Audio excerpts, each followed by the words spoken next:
Olá, vamos nós com a história que marcou o dia 21 de agosto. Hoje, 21 de agosto de 2021. A tirinha da história está aguardando por você no canal de Ailton Ferreira no YouTube. Também estamos no Facebook e, se você preferir, pode receber a tirinha pelo seu WhatsApp. Basta informar para a gente. Em 1853, faleceu Maria Quitéria, a heroína da independência da Bahia, que consolidou a independência do Brasil. Maria Quitéria, nascida em Cachoeira, depois das lutas da independência, se fixou em Salvador, foi a primeira mulher soldada da história brasileira. Em 1898, foi fundado no Rio de Janeiro o Clube Vasco da Gama. Um dado curioso sobre o Vasco da Gama é que foi o primeiro clube brasileiro a lutar pela inclusão racial. O Vasco da Gama, por ter jogadores negros, foi retirado de forma arbitrária da Confederação de Futebol à época.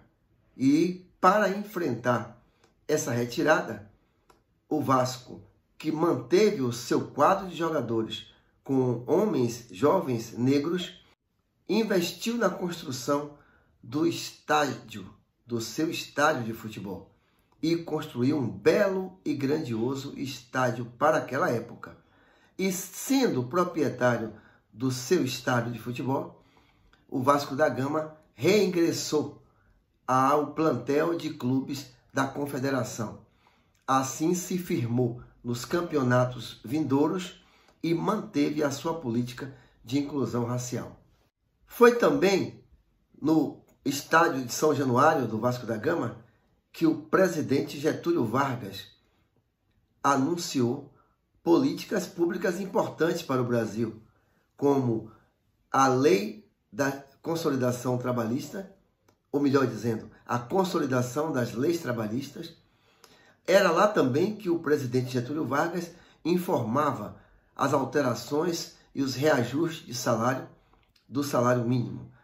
O Clube de São Januário agregava muita gente e todo 1º de maio o presidente da República, Getúlio Vargas, usava o espaço do Vasco da Gama para conversar com o povo brasileiro.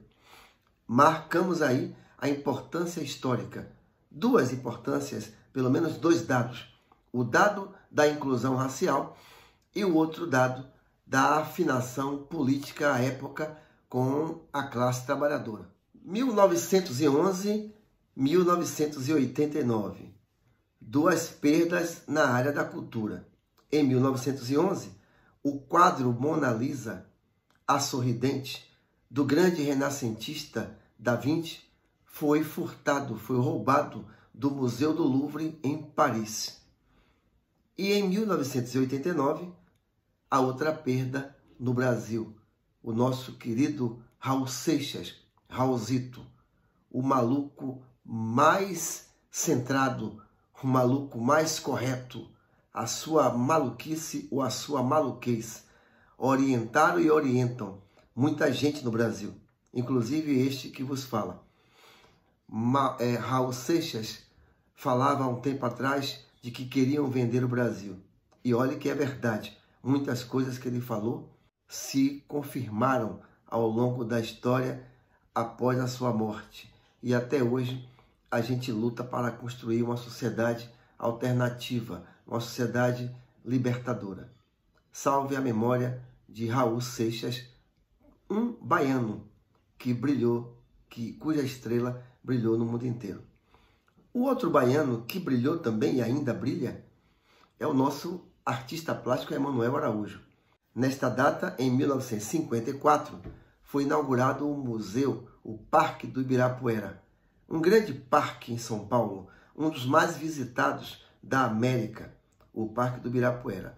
E dentro do Parque do Ibirapuera foi inaugurado pelo presidente Lula em 2004 o Museu Afro-Brasileiro, que reúne 6.000 peças no seu acervo.